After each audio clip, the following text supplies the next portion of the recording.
မောင်မဲမဲနဲ့သွားလိုက်တဲ့အခါမှာရုတ်တရက်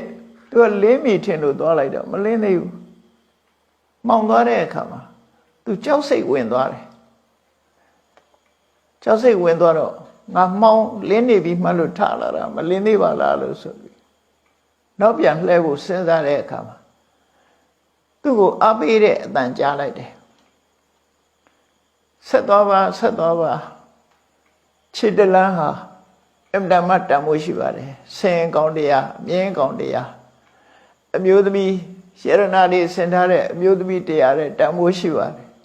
ဆက်သွားလိုက်ပါနဲ့ဆိုအပိစကားပြောတာကိုသူကြားလိုက်တော့ရှေ့ဆက်သွားတယ်နောက်ဒုတိယကြိမ်လည်းအဲ့လိုဖြစ်တယ်အဲ့လိုနဲ့အဲ့ဒီခေတ်ကတော့တုတ်တန်နေရှိတယ်ပေါ့ဒီတုတ်တန်ကိုရောက်သွားတယ်မြတ်စွာဘုရားသတင်းသုံးတာအဲ့ဒီမှာရှိတယ်ဆိုတာသူအဲ့ဒီကိုဥတည်ပြီးတော့သွားတာမြတ်စွာဘုရားကမိုးတော့ချိန်လေးမှာထားပြီးတော့ဈဉ္ညာလျှောက်တယ်အနာရဘိန်လာတဲ့အခါကျတော့ဈဉ္ညာကနေပြီးတော့သတင်းသုံးတဲ့အဆောက်အဦလေးမှာထိုင်ရင်းကနေပြီးအနီးပါကြာလောက်တဲ့အနေထားရောက်လာတဲ့အခါကျတော့အေဟိတုထတ္တဒီဘက်ကိုလာခဲ့လို့လှမ်းခေါ်လိုက်အဲ့ဒီမှာသူသိအောင်တော့တယ်သူရဲ့ငယ်နာမည်ခေါ်လိုက်တာကြားလိုက်တာတုထတ္တဒီဘက်လာခဲ့လို့ဆိုအလုံးအောင်သွားပြီးတော့ဝမ်းမြောက်ဝမ်းသာဖရာသူခေါ်တယ်ဆိုပြီးတော့ငကောမှတွေးချင်နေတဲ့ပုဂ္ဂိုလ်ကသူ့နာမည်မှာသိနေတယ်ဆိုတော့သူသိဝမ်းသာမှာပေါ့နော်အဲ့တော့ဖရာနာစိတ်ကရသော်ဘုရားကသူ့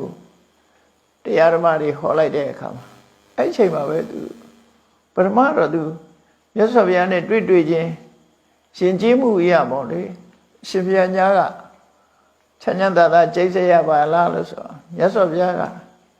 တို့မှာယင်းထဲမှာအပူတွေမရှိဘူးကိရိတာအပူတွေမရှိလို့တို့ဟာအမြဲတမ်း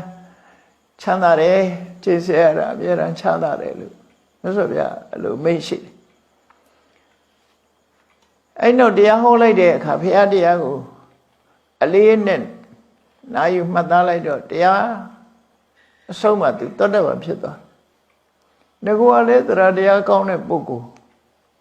မြတ်စွာဘုရားရဲ့တရားကိုလည်းနားလဲရရောသူဟာထူးခြားတဲ့ဓမ္မစက္ခုလို့ဆိုရဲဓမ္မအတိဓမ္မအမြင်တစ်ခုကိုရရှိသွားတယ်တောတ္တဗံဖြစ်သွားတယ်လို့တောတ္တဗံဖြစ်သွားတယ်ဆိုတာတခြားမဟုတ်ဘူးသူ့မှာမှားယွင်းတဲ့အမြင်ဆိုတာမရှိတော့ဘူးတန်တရားဆိုတာမရှိတော့ဘူးအမြင်မှားခြင်းနဲ့တန်တရားကင်းခြင်းအဖြစ်ကိုရရှိသွားတယ်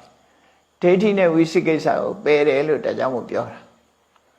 သောတပန်ဖြစ်တာအမှန်ကိုအမှန်တိုင်းမြင်သွားပြီးတော့